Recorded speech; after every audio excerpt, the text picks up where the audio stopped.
பகவான் அடிக்கடி சொல்வார், மனது ஒரு ட்ரிக்ஸ்டர், நம்மை ஏமாற்றும். நம்முடைய விருப்பத்துக்கு தகுந்தமாறு மனது பல விளக்கங்களை கொடுத்து நாம் செய்வது சரிதான் என்று நம்மை சமாதானப்படுத்திவிடும்.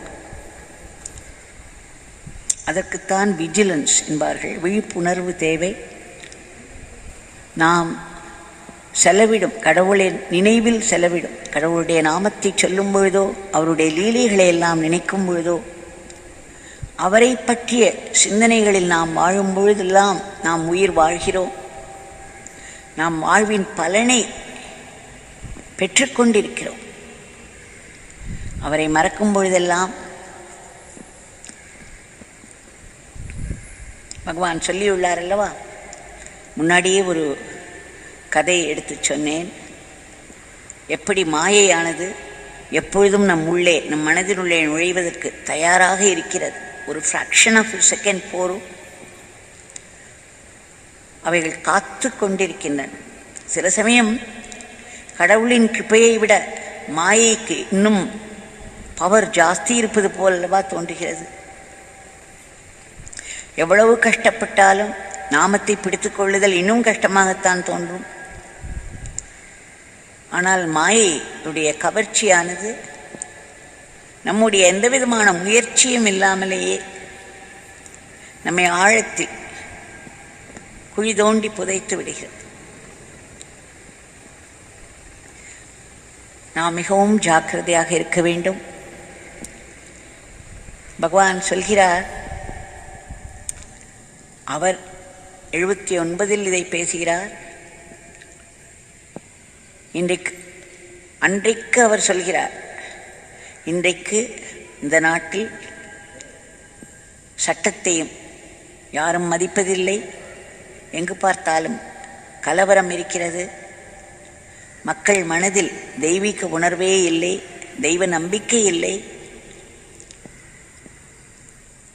எல்லோரும் ஒருவரை ஒருவர் சண்டை போட்டுக் கொள்கிறார்கள். அது கொலை குத்து என்று போய்கொண்டிருக்கிறது. மக்கள் கொள்ளையடிக்கிறார்கள். அரசாங்கத்தில் ஆரம்பித்து அனைத்து மக்களுக்கும் மனதினுள்ளே அந்த அமைதி என்பது இல்லாததனால், பரபரப்பூட்டும் செயல்களிலேயே சதா ஈடுபட்டு கொண்டிருப்பதனால், ஒருவரை ஒருவர் குற்றம் கண்டுபிடித்துக் கொள்வது, ஒருவரை ஒருவர் சாதாரணமாக இருந்தால் ஒருவர் அவரையும் அம்புக்கு இழுத்து அதில் தள்ளிவிடுவார்கள். மாயை. பகவான் சொல்கிறார், இன்றைக்கு பார்க்கும் பொழுது ஒருவரை ஒருவர் அதிகாரம் செய்வது, ஒருவரை ஒருவர் எக்ஸ்ப்ளாய்ட் செய்து கொள்வது என்று சொல்வார்கள். பயன்படுத்திக் கொள்வது, சுயநலத்திற்காக மற்றவர்களை பயன்படுத்திக் கொள்வது மிகவும் அதிகரித்து விட்டது. அதன் பிறகு அகரம் ஜெயராமனிடம் கேட்கிறார் பகவான், ஜெயராமா, இந்த உலகத்தில், இந்த நாட்டில் எத்தனை மகாத்மாக்கள் இருக்கிறார்கள். காஞ்சி பெரியவர்கள் இருக்கிறார்கள், சிங்கேரி ஆச்சாரியார்கள் இருக்கிறார்கள் என்று அவர்களிடமிருந்து தொடங்கி எல்லா மகாத்மாக்கள், அப்பொழுது இருந்து கொண்டிருந்த எல்லா மகாத்மாக்களுடைய பெயரையும் சொல்கிறார். இத்தனை பேர் இருக்கிறார்கள், இருந்தும் இந்த நாட்டுக்கு ஏன் இந்த அவலநிலை? ஏன் இதில் ஓர் ஒழுங்கோ முன்னேற்றமோ இருப்பது போல இல்லாதது போல தோன்றுகிறது? ஏன் இத்தனை கஷ்டங்கள், இத்தனை மனஸ்தாபங்கள், இத்தனை சண்டைகள்? இத்தனை மகாத்மாக்கள் இருந்தும் ஏன் இந்த அவலநிலை என்று அவரை கேட்டுக்கொள்கிறார். நீங்கள் எல்லோரும் சொல்கிறீர்கள் இந்த பிச்சைக்காரனை ராமனின் அவதாரம் என்று.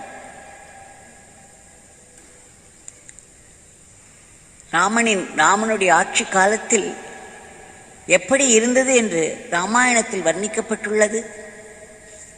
ஒரு அமைதியில் ஆழ்ந்துள்ள ஒரு மகாத்மாவின் முன்னிலையில் ஒரு புலியும் மாடும் நட்புணர்வோடு பழகும், ஒரு சிங்கமும் பசுவும் நட்புணர்வோடு இருக்கும் என்றெல்லாம் சொல்கிறார்களே. இத்தனை மகாத்மாக்கள் இந்த பாரத பூமியில் இருந்தும் கூட நாம் எங்கே அதை காண்கிறோம்? மீண்டும் மீண்டும் எந்த சட்ட திட்டமும் இன்றி, எந்த கட்டுப்பாடும் இன்றி மனிதர்கள் அதர்ம வழியில் போவதை பார்க்கிறோம் அல்லவா? நாம் புராண காலத்திலிருந்து இப்பொழுது வரை பார்த்தோமானால் தர்மத்தில் தான் ஆரம்பிக்கிறது. ஆரம்பத்தில் கட்டுப்பாட்டில் ஒழுங்கில் ஆரம்பிக்கிறது. அதன் பிறகு சிறிது சிறிதாக அதர்மம் தலை தூக்க ஆரம்பித்து ஒரு உச்சநிலையை அடைகிறது. அதன் பிறகு அதை அடக்குவதற்கு ஒரு பெரிய அவதார சக்தி தேவையாயிருக்கிறது என்று சொல்லி ராமாயணம் மகாபாரதம் எல்லாவற்றிலிருந்தும் சொல்கிறார், எடுத்துச் சொல்கிறார். ஏன் என்று சொல்லிவிட்டு, இந்த பிச்சைக்காரனை யாரும் ராமா என்று சொல்லாதீர்கள், இவன் அழுக்கு பிச்சைக்காரன், இவன் ஒரு பாவி, இவனால் என்ன செய்ய முடியும் என்று நொந்து கொள்கிறார். அதன் பிறகு சொல்கிறார், மகாத்மாக்கள் எல்லாருமே இறைவனுடைய பலத்தை தான் சார்ந்திருக்கிறார்கள். மகாத்மாக்களிடம் இருக்கும் ஆத்ம பலம் இறைவனின் பலம். இறைவனை சார்ந்து அவர்கள் வாழ்கிறார்கள். அந்த இறைவனின் பலத்தினாலே, இறைவனின் கருணையினால் தான் இவர்களுக்கும் ஆத்ம பலம் கிடைக்கிறது. இப்படி இந்த உலகத்தை நடத்தி கொண்டிருக்கும் அந்த இறைவன் சில சமயங்களில் புகுந்து விளையாடி விடுவான் என்கிறார். இத்தனை மகாத்மாக்களின் மூலமாகவும் வேலை செய்யும் அதே இறைவன் ஒரு விளையாட்டாக, ஒரு நாடகமாக புகுந்து விளையாடி விடுவான். அதனால் இந்த அவல நிலைகள் ஏற்படுகின்றன. அதன் பிறகு மகாத்மாக்களின் மூலம் சிறிது சிறிதாக அவை கட்டுக்குள் வரும். இதெல்லாம் இறைவன் நடத்தும் லீலை. இறைவனுடைய சித்தத்தை யார் அறிவார்? இன்றைக்கு நம்முடைய உலகில் நடந்து கொண்டிருக்கும் இந்த சூழ்நிலை அப்படியே பகவான் விவரிப்பது போல் இருக்கிறது. எத்தனையோ வருஷங்களுக்கு முன்னாலும் இப்படித்தான் இருந்திருக்கிறது. அதற்கு பகவான் இந்த விளக்கத்தை தான் அளிக்கிறார். இறைவன் எல்லா மகாத்மாக்களுக்கும் மேலே ஒரு பெரிய பலம் அவருடைய இச்சையினால்தான், அவருடைய சங்கல்பத்தினால்தான் இந்த உலக வாழ்க்கை நடந்து கொண்டிருக்கிறது. அவர்தான் எல்லாமாக ஆகியிருக்கிறார். அவர்தான் அத்தனை உயிரினங்களாகவும் ஆகியிருக்கிறார். அந்த அத்தனை உயிரினங்களின் இயக்கமும் அவரால் நடத்தப்படுகிறது. அவர் திட்டமிட்டு அவர் நடத்தும் அந்த நாடகத்தில் மகாத்மாக்களும் ஒரு அங்கம்தான்.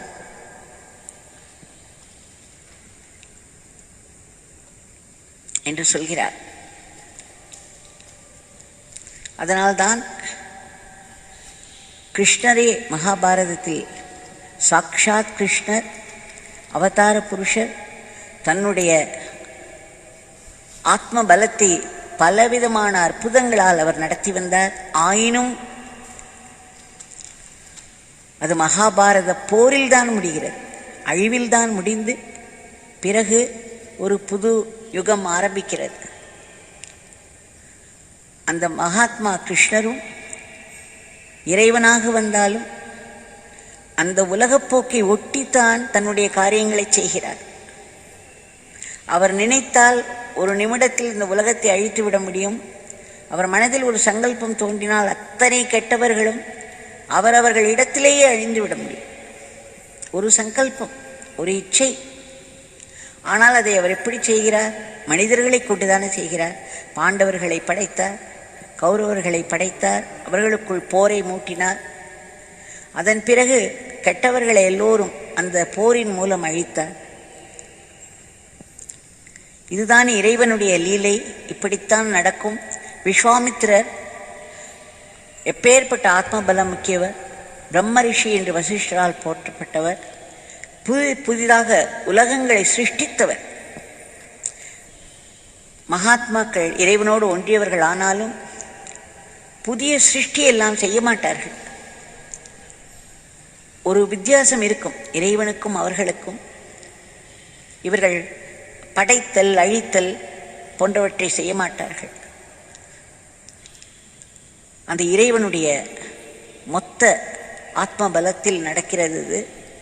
அதனால் பகவான் சொல்கிறார், விஸ்வாமித்திரர் அயோத்தியா போய் தசரதனை வேண்டி ராமலக்ஷ்மணர்களை அழைத்து கொண்டு அவர்கள் மூலமாக அவர் செய்யும் யாகத்திற்கு வந்த இடையூறுகளை எல்லாம் அவர் கண் திறந்து பார்த்தால் அவர்கள் எரிந்து போய்வார். ராட்சசர்களை எரிக்கும் சக்தி மகாத்மாக்களுக்கு உண்டு. ஆனாலும் விஸ்வாமித்திர ராமலக்ஷ்மணர்களுடைய துணையை கொண்டுதான் அதை செய்கிறார். அதை உலகப் போக்கின்படி முறைப்படி செய்கிறார். அவரவர்களுக்கு இறைவன் விதித்திருந்த அந்த காரியங்கள் கடமைகள் மூலமாகவே உலகத்தை நடத்தி செல்ல வேண்டும் என்று பகவான் சொல்வார். ஒரு மகாத்மா என்னிடமே நிறைய தடவை சொல்லியிருக்கிறார், எந்த விதமான அதிரடி காரியங்களும் ஒரு மகாத்மா செய்ய மாட்டார். அந்த மகாத்மாக்கள் உலகத்துக்கு நன்மை செய்தாலும் அவை படிப்படியாக இயற்கையை ஒட்டியதாகவும் உலக வாழ்க்கைக்கு சகஜமானவையாகவும் இருக்கும்.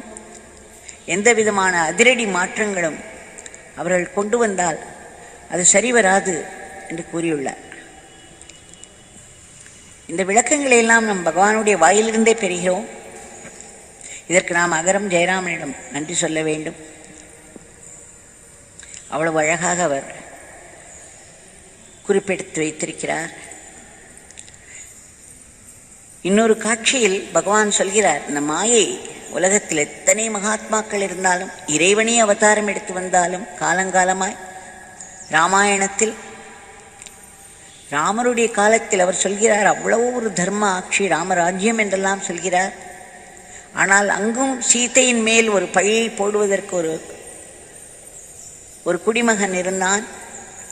அந்த குடிமகன் வார்த்தைக்கு மதிப்பு கொடுக்க வேண்டிய நிலையில் ராமர் இருந்தார். அதனால் என்னென்ன நடந்தது என்பது சரித்திரம். சந்தேகம் கொள்வது, மற்றவர்கள் மேல் பழியை சொல்வது, குற்றம் கண்டுபிடிப்பது, விமர்சிப்பது, மற்றவர்களை எல்லோர் முன்னாலும் அசிங்கப்படுத்துவது என்பதெல்லாம் கலையாகவே மனிதர்கள் கற்றுக்கொண்டு தங்கள் ஆத்ம பலத்தையும் அதற்கு உபயோகித்துக் கொள்கிறார்கள். இது கலியுகம். இதற்கு பகவான் உதாரணமாக சொல்கிறார். 2 சகோதரர்கள் வருகிறார்கள். அந்த சகோதரர்கள் இதை முன்னாடியே நான் சொல்லியிருக்கிறேன், திரும்பவும் ஞாபகத்திற்கு கொண்டு வருவதற்காக சொல்கிறேன். பகவானிடம் வந்து ஏதோ ஒரு பேப்பரை காட்டி ஆசீர்வாதம் வாங்கி கொண்டு செல்கிறார்கள். அவர்கள் சென்ற பிறகு பகவான் சொல்கிறார், அங்கு இருக்கும் 2 நண்பர்களிடம் சொல்கிறார், இங்கே பார், இந்த மாயையினுடைய திறமையை பார், மாயையினுடைய ஏமாற்று வித்தையை பார்.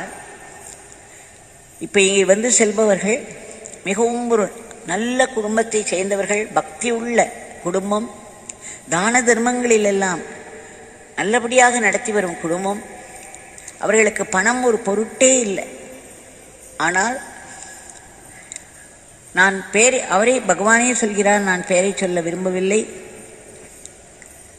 ஒருவர், இந்த குடும்பத்தைச் சேர்ந்த பக்திமிக்க ஒருவர், மிகவும் குருவுக்கு சேவை செய்து கொண்டிருப்பவர்தான்.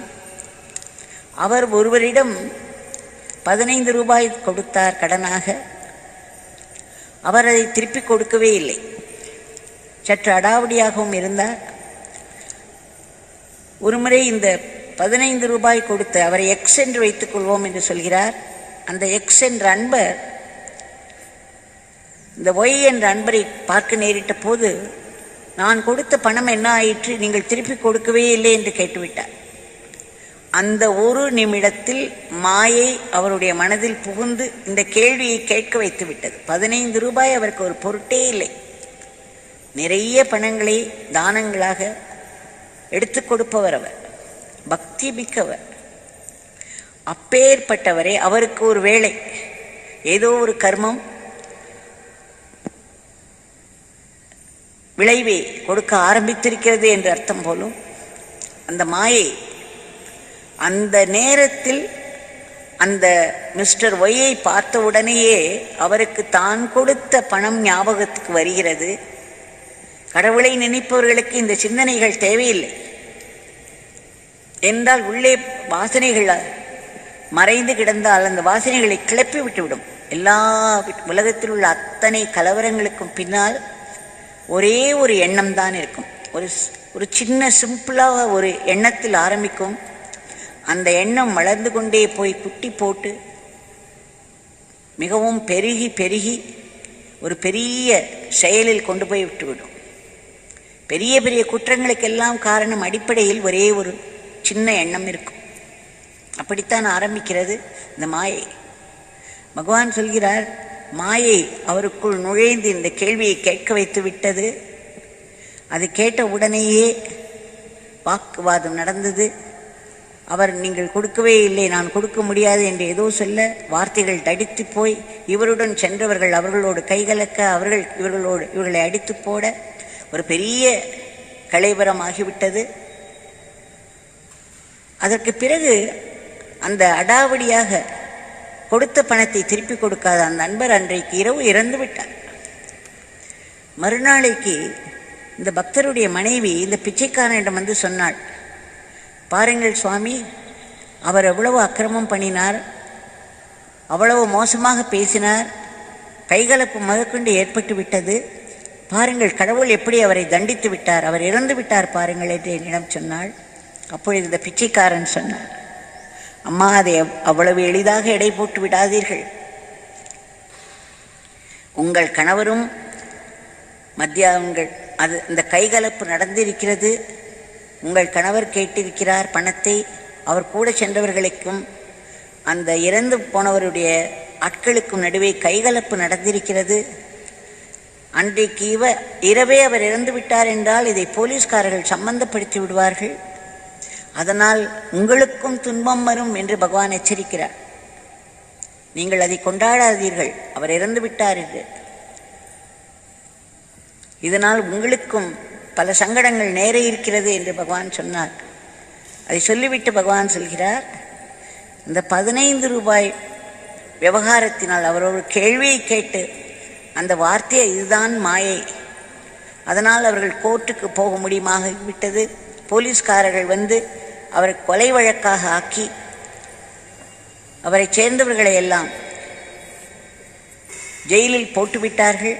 அவர்களை விடுவிப்பதற்காகத்தான் இவர்கள் இருவரும் செல்கிறார்கள். அது வெள்ளூரில் ஏற்கனவே கோர்ட்டில்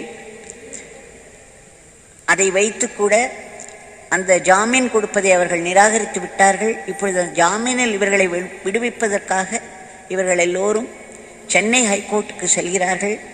அந்த ஆசீர்வாதத்துக்கு தான் இங்கே வந்தார்கள் என்று சொல்லி அன்றைக்கே நான் சொன்னேன், எப்படி கைகையை ராமனையே நினைத்து கொண்டிருந்த வரையில் எங்கும் ஆனந்தம் ஆனந்தம் ஆனந்தம்தான். அயோத்தியா முழுவதும் ஆனந்தமாயிருந்தது, அரண்மனை முழுவதும் ஆனந்தம்தான் இருந்தது. ஆனால் அந்த மந்தரை வந்து அவள் முன்னே தோன்றி, கௌசல்யா பட்ட மகிழ்ச்சி ஆகிவிட்டாள், நீ அவளுடைய வேலைக்காரியாக நடத்தப்படுவாய் என்று அவளுடைய சுயநலத்தை லேசாக தட்டினாள். ராமனை மறந்தாள் கைகேயி. மந்தரை உள்ளே நுழைந்து விட்டாள். மாயை உள்ளே நுழைந்து விட்டது. அதன் பிறகு நடந்ததெல்லாம் சரித்திரம். ராமாயணத்தில் சீதாதேவி ஒரு நிமிஷம் அதுவரை அவள் எதையும் கேட்டதே இல்லை ராமனிடம். இதை கொடுங்கள், எனக்கு அதை கொடுங்கள் என்று எதுவுமே கேட்காத சீதாதேவி அந்த மானை பார்த்தவுடன் அந்த ஒரு நிமிடம், ஒரு ஃப்ராக்ஷன் ஆஃப் எ செகண்டில் ஒரு ஆசை ஏற்பட்டது. அதை எனக்கு தாங்கள் பிடித்து கொடுக்க வேண்டும் என்று கூறினாள். அதன் வழியாக மாயை உள்ளே நுழைந்தவுடன் அதற்கு பிறகு நடந்தவைகள் எல்லாம் மறுபடியும் சரித்திரம். இந்த மாயையானது, இந்த தீய சக்திகள் காத்து கொண்டே இருக்குமா. பகவான் சொல்கிறார், ரொம்ப ஒரு குரூஷியல் டைம். ஏதேனும் ஒரு பெரிய பிரச்சனை, நீங்கள் ஒரு முடிவு எடுக்க வேண்டும், ஒரு பெரிய சங்கடத்தில் இருக்கிறீர்கள், அதில் மிகவும் ஜாக்கிரதையாக ஒரு முடிவு எடுக்க வேண்டும், ஜாக்கிரதையாக ஒரு செயல் செய்ய வேண்டும் என்ற நேரங்களில் சதா நாமத்தை, குரு நாமத்தை சொல்லுங்கள், இறைவனுடைய நாமத்தை சொல்லிக் கொண்டிருங்கள், வேண்டிக் கொண்டே எதையும் செய்யுங்கள். நாமத்தை சொல்லுங்கள், பிரார்த்தனை செய்யுங்கள். இந்த இரண்டையும் மனதில் வைத்துக்கொண்டே எந்த ஒரு தீர்மானமும் எந்த ஒரு செயலிலும் ஈடுபடுங்கள். இல்லையென்றால் மாயை தன் திறமையை காட்டிவிடும் என்று எச்சரிக்கிறார். இது நம் எல்லோருக்கும் திரும்ப திரும்ப மனதில் கொண்டு வந்து,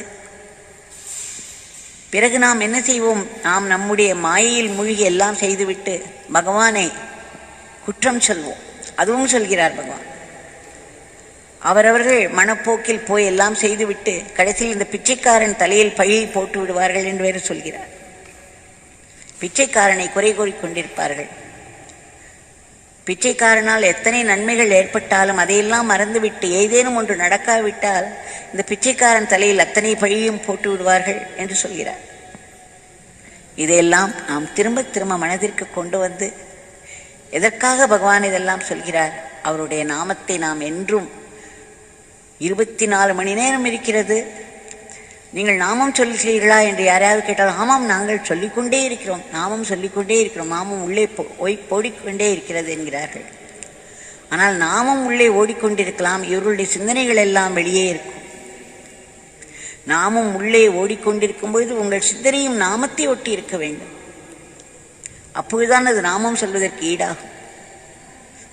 ஆக பகவான் நமக்கு திரும்ப திரும்ப எச்சரிக்கை கொடுப்பது என்னவென்றால், எத்தனை மகாத்மாக்கள் இந்த உலகில் தோன்றி வந்து கொண்டே இருந்தாலும் நாம் பல வேண்டாத விஷயங்களும் அதர்மங்களும் தலை தூக்கி தலை விரித்து ஆடுவதையும் பார்க்கிறோம். அதற்கு காரணம் நமக்கு இறை உணர்வு இல்லாததுதான், இறை ஞாபகம் வைத்துக் கொள்ளாததுதான், இறை நாமத்தை நாம் சொல்லாததனால், இறைவனை சார்ந்து நாம் வாழாததனால்தான் என்று சொல்லி திரும்ப திரும்ப நாமத்தை சொல்லுங்கள், குருநாம இப்படியே சொல்கிறார். குருநாமத்தை சொல்லுங்கள், குருவை மறக்காதீர்கள். எது செய்தாலும் அதை குரு சேவையாகவே நினைத்து செய்யுங்கள். குருவின் கையில் நீங்கள் ஒரு கருவிதான் என்ற உணர்வோடு செய்யுங்கள்.